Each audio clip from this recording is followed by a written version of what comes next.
ونصلی علی رسولہ الکریم اما بعد فاعوذ باللہ من الشیطان الرجیم بسم اللہ الرحمن الرحیم۔ آج کی جو روایت دوستوں میں آپ کے سامنے بیان کرنا چاہتا ہوں رسول اللہ صلی اللہ علیہ وسلم کی جامع ترمذی کتاب الزہد کے اندر موجود ہے۔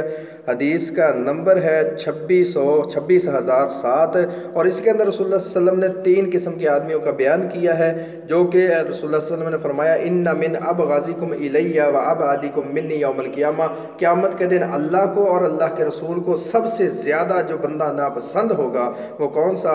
وہ 3 قسم کے آدمی ہوں گے جن کے اندر 3 خامیاں ہوں گی۔ وہ کیا ہے؟ السرسارون والمتشدقون والمتفہمون۔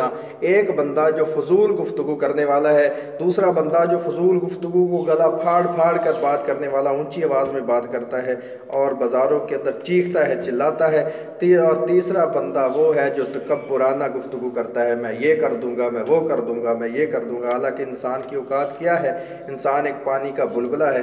اللہ سے دعا ہے کہ ہمیں اس حدیث کو سمجھ کر اس کے اوپر عمل کرنے کی توفیق